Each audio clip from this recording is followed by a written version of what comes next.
Bonjour lecteurs de notre chaîne YouTube et aux membres du forum de rcmac.com. Alors aujourd'hui je suis assez content de vous présenter. Alors c'est pas du tout une nouveauté, mais c'est plutôt un retour après une longue disparition que j'ai jamais compris. C'est le retour de la Charisma GT24B. Donc ça c'est une petite voiture 4 roues motrices à l'échelle 1/24e et qui venait en fin de compte concurrencer les Kyosho Mini Z Buggy. Et c'était une voiture d'ailleurs, sur le côté gauche, de l'image, vous les voyez les voitures. Il y avait toute une gamme. Alors ça, c'est bien sûr la Kyosho, hein, que j'ai, Kyosho Buggy. D'ailleurs, c'en est un qui est un peu optionné, on voit qu'il y a des fusées alu, quelques petites choses comme ça. Là, c'est le Buggy qui est, de nouveau disponible, hein, le petit, Buggy GT24B. Ici, on a le Monster Truck, hein, en fin de compte, la version Monster Truck, qui pour l'instant n'est pas recommercialisée, mais j'aimerais bien qu'ils ressortent. Et là, on avait la version que je préférais, hein, c'était la version Truggy. Alors ça, c'est des voitures à l'époque que j'avais remis à neuf et qu'après, j'ai roulé pas mal de temps avec, on les a remis à neuf. Alors Romain, qui fait RC Mag avec moi, il a pas mal tourné aussi avec ces voitures, je crois qu'il avait les trois aussi. Donc ça, c'est des voitures que je connais bien, donc on va pouvoir en parler. Et moi, je regrettais, j'avais arrêté de rouler avec. Pourquoi? Enfin, de temps en temps, je les ressortais quand il y avait des démos. Le problème, c'est que bah, c'était plus commercialisé, quoi. On les voyait plus. Alors, j'ai jamais compris, parce que ça marche super bien comme caisse. Et on va pouvoir, j'en en profiter pour faire un petit comparatif avec le Mini Z Buggy, qui est le premier, en fin de compte, c'est Kyosho qui avait sorti cette échelle de voiture et qui a un peu inventé ce principe-là, en fin de compte. Un petit buggy qui reproduit une voiture, un huitième ou un dixième. D'ailleurs, sur les Kyosho, c'était, là, c'est un laser.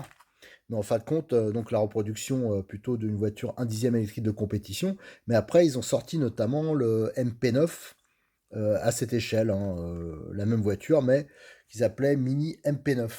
Voilà. Donc, cette voiture qui est de retour, pour l'instant, elle est disponible dans deux couleurs. Alors, j'ai été chez Modelis 34, hein. Alors là, j'avoue que c'est moi. Quand j'ai su que ça sortait, je lui ai dit ça, faut que tu le fasses, cet engin. Parce qu'il faisait pas vraiment de mini RC, il a juste des. En mini RC, il y avait la voiture que je vous avais présentée, qui est aussi de chez Charisma d'ailleurs. C'était le petit crawler, qui est d'ailleurs qui est vraiment génial, hein. Je comprends pas qu'il ait pas plus de succès, parce que franchement, c'est une super caisse pour le prix. Alors la caractéristique de Charisma, c'est que je trouve qu'ils font des produits qui sont pas chers et qui sont bien, et souvent très bien équipés, avec des options vraiment très peu onéreuses. Alors, la boîte, c'est une boîte type valise, hein, et la poignée. Cette partie-là, elle se découpe, hein, ça c'est pour les boustiques, c'est une boîte vitrine. Derrière, je ne vais pas le retirer parce que la boîte n'est pas à moi, c'est à Cyril qui m'a passé tout l'équipement, toutes les options, il a déjà tout en stock, hein. Il y a même une rubrique, ça je vous le montrerai sur l'ordinateur, peut-être dans la deuxième vidéo parce qu'il y a beaucoup de choses à dire. Euh, je vous montrerai exactement tout en détail. Et donc, vous avez des vues de la voiture sur toutes les faces. Ici, avec les dimensions, déjà, on peut remarquer un truc. Souvent, les mini RC, c'est vendu avec des mini radios. Là, c'est la même radio, ouais, c'est sensiblement la même, qui est sur les Charisma 1 dixième de la marque. Donc, vous voyez, il y a aucun problème. Il y a toutes les dimensions. C'est strictement identique au Mini Z Buggy. De toute façon, ils s'en sont largement inspirés. Mais par contre, par rapport au Mini Z Buggy de chez Kyosho, bah, il y a des choses qu'ils ont fait, faut avouer, qui sont mieux. Parce que notamment, Mini Z Buggy, qui est beaucoup plus cher, hein, il est vendu avec moteur à charbon. Là, on voit directement, c'est moteur brushless. Il y a un slipper, il y a un vrai mini cerveau séparé. Voilà, donc vous voyez, il y a pas mal de petites choses qui sont assez sympas. La radio, bah, ça on le verra en plus en détail, mais par exemple, ça je trouvais ça bien et moi je l'utilise. C'est un petit taquet qu'on met sur la gâchette et qui limite en fin de compte, automatiquement un peu la puissance, hein, comme la gâchette, on peut pas l'actionner à fond et ça, je m'en servais pas mal quand je faisais de l'écolage avec, cette, voiture. Alors là, en plus des buggy, des différentes sortes que j'ai mis là, hein, donc là, il y a mon buggy perso, j'ai mis quelques pièces détachées, qui sont à moi parce que j'ai dépouillé, j'en ai profité comme j'avais une deuxième voiture, qui était incomplète. Je l'ai entièrement démonté, comme ça on pourra vraiment vous présenter tout l'intérieur. Donc vous avez, les ailerons, hein, qui sont, assez réalistes, la carrosserie, donc qui a une caractéristique, elle est pas tenue par clips, vous allez voir, elle s'emboîte sur l'avant et à l'arrière, il y a juste un petit plot. Euh, c'est juste emboîté en fin de compte, mais ça tient très bien. Il y a les roues. Alors il y a, je crois, bah ça on va le détailler plus tard quand je vous détaillerai toutes les options, hein, sûrement dans la deuxième vidéo, pour vous donner simplement une idée de prix. Les 4 jantes, alors ça existe soit en vert ou soit en orange. Les 4 jantes, ça vaut 2,90 €. Vous voyez, c'est vraiment pas cher. Les pneus qui existent dans deux duretés, il y a du 38 et du 55 short, je crois, c'est 2,90 € les 4. Je sais pas, voilà quoi, c'est vraiment hyper pas cher. Si on compare, si on veut la même chose, je crois que chez Kyosho, c'est 10-12 € la paire. Donc, vous voyez, c'est quasiment le double. Voilà. Pareil, là, je voyais, j'ai dépouillé une voiture, donc vous avez le châssis. Donc tout ça, on verra ça bien en détail. Là, c'est un train avant, donc c'est des fusées sur rotule. On peut voir qu'il est entièrement sur roulement. De souvenir, à moins que c'est changé, hein, moi, j'ai pas vraiment suivi toutes les évolutions des mini Z Buggy, mais c'était pas sur roulement. Il faut aller acheter le kit roulement plus. Euh, Ici, vous avez donc le mini cerveau. Donc, il n'est pas juste intégré à la platine. Là, il est bien à part. Donc, il est interchangeable. Il y a une prise avec son sauve-cerveau. Qu'est-ce qu'on a ici? On a le petit moteur brushless. Donc, pareil, hein, sur les pioches, ben, il faut. C'est en option. Là, c'est livré d'origine et on peut voir qu'il est sur roulement. Donc c'est un beau petit moteur. Et il y a plusieurs, on le verra quand on va voir la boîte, mais il y a plusieurs pignons qui sont livrés dans la boîte. Je crois même qu'il y a une couronne différente. Enfin, il y a pas mal d'outillages. À savoir aussi, alors là, je ne l'ai pas mis dans la liste, mais oui, enfin là, on va continuer. La couronne avec un slipper, donc ça c'est réglable en plus. Enfin, la couronne avec son arbre de transmission. Ici, on a le variateur récepteur. Là, ce qui est pas mal, c'est des prises standards, donc c'est des becs, hein, donc ça c'est hyper pratique pour les accus. Là, par exemple, je vous ai sorti un différentiel, donc il y a le coupe conique, c'est un différentiel à pignon, donc qui est monté sur roulement, voilà, une cellule, hein, ça ressemble assez à ce qu'on pourrait trouver sur un 1/10 TT ou un 1/8 TT. Alors ce que je vais faire, il y a un petit élément qui fait aussi toute la différence avec le Kyosho, je trouve, et je vais aller le chercher. J'ai oublié de le mettre sur la table. Alors, on va parler des batteries. Alors, j'ai pas déballé la voiture, mais je crois que maintenant, c'est plus les mêmes batteries, du moins celles qui sont en pièces détachées, notamment pour le 1S. Je crois que c'est en 600 milli maintenant. Mais ça, c'est les batteries il y a 4 ans, hein, quand j'avais eu la voiture. Et d'ailleurs, les batteries, je continue à les utiliser. J'ai jamais eu de problème. J'en ai plusieurs comme ça.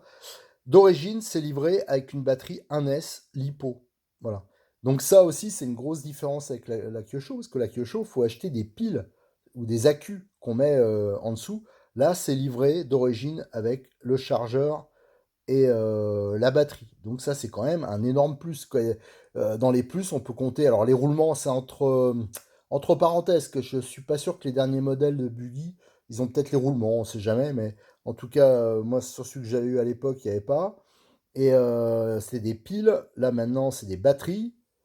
Et on peut, alors je crois que ça vaut 11 euros, 12 euros, je sais plus exactement le prix, il faudra que je regarde.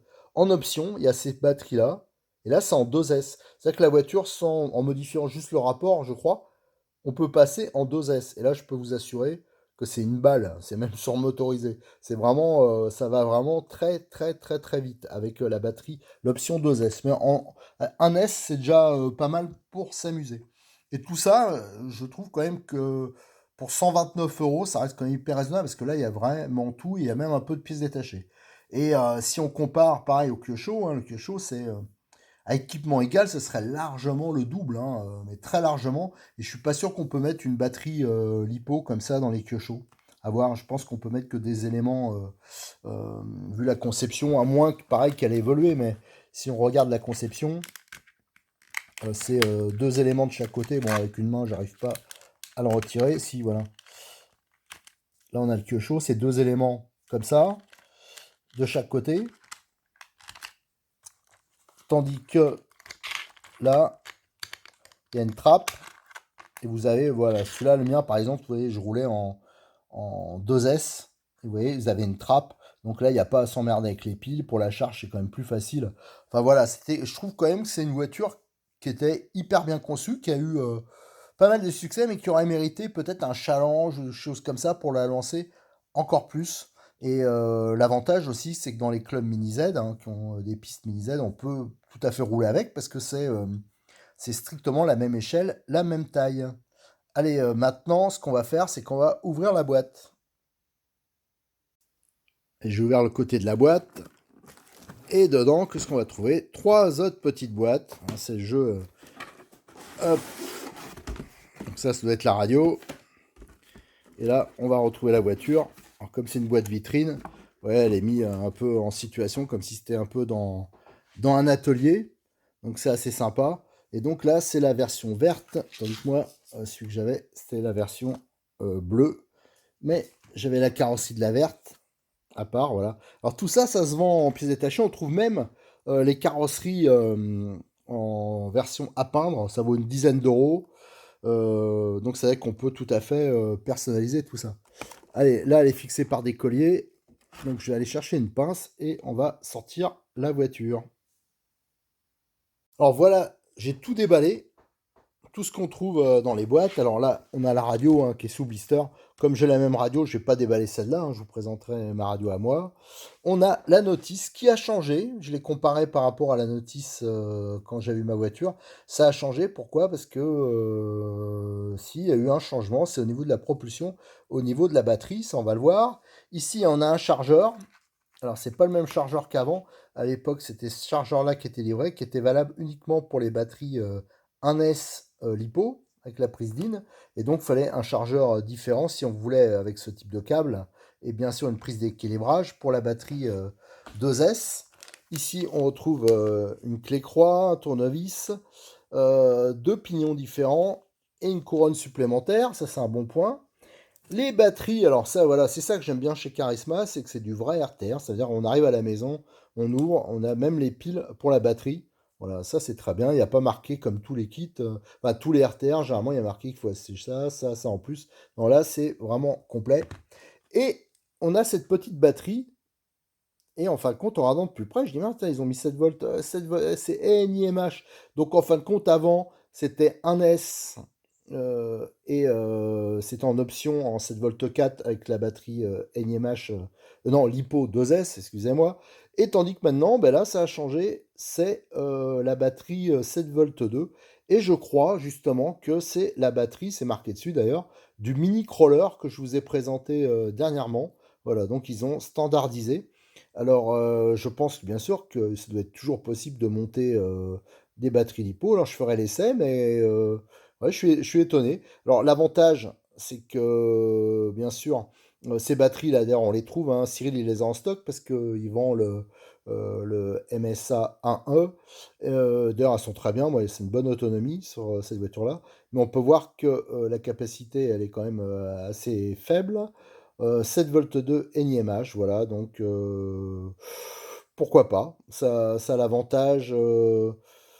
Quel avantage pourrait lui donner? Ouais, voilà, ça standardise avec le reste de la gamme. Les chargeurs sont souvent plus simples hein, que pour le LiPo. Voilà. Et l'avantage, c'est que d'entrée, on a beaucoup plus de voltage que sur les anciens modèles. Donc, elle va sûrement avoir des performances optimum d'entrée. Par contre, ça va sûrement avoir une autonomie qui est un peu plus basse. Mais bon, je suis persuadé qu'on peut monter encore les batteries LiPo. Hein. Je vois pas pourquoi ils auraient modifié. Dans ce cas-là, avec la batterie LiPo, si vous voulez moins puissant, c'est-à-dire que pour que c'est un gamin, tout ça, ça vaudra le coup de prendre des batteries 1S. Et si vous voulez la puissance maxi, mais surtout l'autonomie, là, ça sera intéressant d'avoir les batteries 2S. D'ailleurs, attendez, je fais un petit écart. Je vais chercher ma batterie 2S. Et on voit, elle est à 350 milli. Donc oui, ça fait largement plus du double en autonomie théorique et il y a un peu plus de voltage, hein. On dirait pas, mais les 0,2 volts, on les sent vraiment entre une batterie NiMH et une batterie LiPo. Il y a une réelle différence de puissance. Et si je regarde, ben, ça c'est logique, hein, la batterie 1S, elle est à 500 milli. Et je crois que celles qui sont vendues en pièces détachées actuellement, elles sont passées à 600 milliampères. Voilà, alors, allez, on va regarder d'un peu plus près la notice. Donc la notice, la première partie, c'est sur tout ce qui concerne la radio. Alors c'est la même radio qu'on retrouve sur les kits RTR style 1 dixième ou 1 huitième, hein. C'est les mêmes caractéristiques, c'est-à-dire qu'il y a un débattement, un réglage du débattement de la direction par une molette. Alors tac tac tac, là ils expliquent que le maximum de voltage c'est en 2S. Voilà, bon, par contre, c'est en anglais. Et là, vous avez tous les éclatés avec les références. Alors ça, c'est pratique. Vous avez toutes les références des pièces et les éclatés. Comme ça, si vous démontez la voiture, tiens, par exemple, là, on a une vue de l'éclaté du différentiel. On peut voir que c'est avec 3 satellites. Là, les faux amortisseurs, le montage du moteur brushless. Là, on a le train avant. Voilà. Là, l'éclaté du train arrière. Ouais, c'est quand même, c'est super bien. Moi, je trouve que c'est pas mal fait, même si c'est pas en français. On a quand même les bonnes indications. Ici, comme je vous disais, ça existe. La carrosserie en mode transparent. Ici, l'aileron aussi. Les jantes et les pneus qui sont dans deux couleurs. Les différents types de pneus. Il y a deux duretés. Ah ouais, ouais, les cellules, les kits visserie. Donc, toutes les pièces sont disponibles, hein. Ça, j'ai vérifié. Cyril, il a tout pris. Bon, j'arrive pas à tourner les pages, bien sûr. Sabotage. Ouais, les jeux de triangles, les couronnes, les pignons. Et après, on arrive aux options avec des pneus de dureté différentes. Les cardans acier. Bon, moi, perso, j'ai jamais eu. J'ai toujours roulé en 2S quasiment. J'ai jamais eu aucun problème d'usure ou de casse au niveau des cardans. Les amortisseurs hydrauliques, ça par contre, qui sont tout métal. Ça par contre, c'est un truc pas mal. On a différentes sortes de ressorts. Les supports carbone. Alors, comme ça, comme je vais vous le montrer, c'est des options qui sont pas très chères. Les pignons en laiton. Donc pareil, moi je suis avec les pignons plastiques, j'ai pas eu de problème, mais c'est vrai qu'on peut monter les pignons laiton. Et à la fin, vous avez un éclaté de la voiture.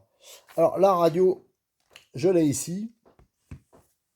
Alors par contre, j'ai pas, je pense pas que j'ai. Attendez, alors, je regarde en même temps. Papa, parce que j'ai juste à côté. Ah si, je l'ai. C'est ça la petite pièce que je vous parlais tout à l'heure, qui se glisse sur la gâchette et bien sûr qui fait une butée pour pas aller trop loin. Parce que je vous assure qu'en 2S, ça pousse pas mal. Donc pour un débutant ou pour un petit jeune, c'est sûr que ça risque d'être puissant. Donc ça, c'est une petite pièce, ça paraît rien, mais en fin de compte, c'est hyper pratique. Donc la radio, vous voyez, avec l'imitation jante de voiture avec le disque de frein à l'étrier. Ici, vous avez donc les réglages trim direction, gaz. Vous avez les inversions. Et ici, en pilotant, vous pouvez manœuvrer la molette, hein, tout en pilotant pour ajuster le débattement de la direction. Par exemple, vous avez trop de débattement, la voiture elle braque beaucoup trop, là, vous pouvez diminuer ou en rajouter. Alors, bien sûr, il faut toujours faire attention que la voiture, euh, que le cerveau ne force pas en fin de course, hein, qu'il y ait un débattement trop important, parce qu'autrement on risque de l'abîmer. Et là, on peut voir, moi c'est ma radio du Monster Truck, hein, que je vous avais montré tout à l'heure, et dedans il y a 4 piles. Mais c'est strictement la même radio qu'on trouve sur les Coyotes, un dixième, enfin toute la gamme Charisma. Donc c'est quand même hyper sympa qu'ils aient repris ça dans leur gamme Mini RC, qu'ils aient pas fait une radio spécifique à la noix, comme souvent c'est le cas. Là, au moins, c'est la même radio et tout ça pour un prix quand même très raisonnable. Comme je parlais du MT, je vais vous le présenter, le MT, le Monster Truck. En fin de compte, c'était la même voiture. Je pense qu'ils avaient un peu rallongé les triangles, j'en suis même pas sûr. Au niveau des fusées, peut-être, ils avaient rallongé. Vous avez des pneus spécifiques, une carrosserie spécifique. Voilà, et ça marchait, c'était vraiment sympa. Mais celui que je préférais, alors c'est bien sûr plus lourd que le buggy, donc au niveau performance, c'était un peu moins bon, mais c'était le Truggy. Voilà, alors celui-là, on l'avait refait, on avait plein de pièces, on avait eu un lot vraiment intéressant. Et vous voyez, il a juste frotté à l'avant, donc la garde au sol, il frottait pas beaucoup. Bon, faut dire, moi je suis pas un fada, on avait celui de Romain, je crois qu'on On l'a fait rouler un peu n'importe où. Celui-là, je faisais plus gaffe. Il m'a surtout servi en démo. J'avais râpé les pneus et du coup, on avait mis des pneus neufs. Voilà, vu le prix des pièces, ça vaut le coup de les refaire, les voitures. Alors, en fin de compte, la voiture qui est sur son beau présentoir, j'ai un peu changé d'avis. Parce que comme c'est une voiture d'expo de Cyril, j'ai pas envie de couper tous les colliers. Et comme ma voiture, c'est strictement la même et qu'elle a été refaite à neuf, ben, je vais plutôt prendre cette voiture pour vous montrer l'intérieur. Allez, on va y aller. Alors, ce mini buggy. Alors, à savoir que j'en ai eu deux, hein. Il y en a un, ben, j'avoue que j'ai dû le prêter. Je sais pas où il est. Et il me restait ce deuxième, hein, qui nous servait un peu pour l'expo, pour rouler gentiment en salle, tout ça, que j'ai bien nettoyé. L'autre, il était un peu râpé parce que c'est vrai qu'on avait roulé sur des pistes, même sur des pistes 1/8, j'avais essayé. Je me rappelle, on l'avait essayé sur des parties du circuit de Montpellier. Et on avait fait faire les sauts. C'est vrai qu'on en avait mis plein la tête. Et moi, j'ai jamais eu de casse. Bon, donc j'en étais très content. Voilà. Donc ça, c'était disons, la deuxième voiture. Voilà. Donc pour la fixation de la carrosserie, vous voyez, elle rentre ici, en dessous là, et derrière, c'est un petit plot qu'on peut pincer. Et normalement, si je me souviens bien, c'était comme ça. Hop, ah, j'ai dû un peu oublier. Hop, hop, hop, hop, hop. Ah, ça retient mieux que je pensais. Voilà. Et ça s'emboîte devant ici. Voilà, c'est maintenu comme ça. Et derrière, c'est le petit plot, on va le montrer, qui est fendu et qui fait, voilà, je ne sais pas si vous voyez, le système. Donc en fin de compte, on pince pour pouvoir le retirer. Et après, avec l'effet élastique, ça retient la carrosserie. Voilà. Donc vous voyez, l'équipement, il y a juste des petites grilles d'aération, hein. C'est ça qui fait, voilà, pour refroidir la partie électronique, mais le reste, on ne le voit pas trop. C'est pour ça que j'ai démonté à côté une voiture entièrement. Les barres de direction, alors ça peut paraître bizarre, mais je crois que c'était la même chose sur... j'ai vu sur d'autres voitures. C'est des petites barres en Lexand. Et l'avantage qu'il y a, c'est que bah, ça fait un peu, voilà, en cas de gros choc, ça se déforme et ça évite de tout casser. Et en fin de compte, ça marche pas si mal que ça, parce que si on force pas, on voit que le parallélisme, il n'y a que le jeu au niveau des vis, hein, mais le reste, ça pose aucun problème de précision. Alors qu'est-ce qu'on retrouve? Le train avant, on retrouve des rotules, hein. C'est un train avec des fusées sur rotules. L'arrière est tout à fait classique, avec des cales un peu comme sur les TT 1/8, des noix en plastique, des cardans qui sont en plastique aussi, mais bon, comme tout est en plastique, en fin de compte, ça fait amortisseur de couple, et franchement, au niveau usure, il n'y a pas spécialement de problème. On retrouve des supports d'amortisseurs qui sont assez fins, mais en fin de compte, je les ai jamais abîmés. Des amortisseurs électriques, électriques, des amortisseurs hydrauliques, bien sûr, qui sont à friction, mais qui fonctionnent plutôt pas mal.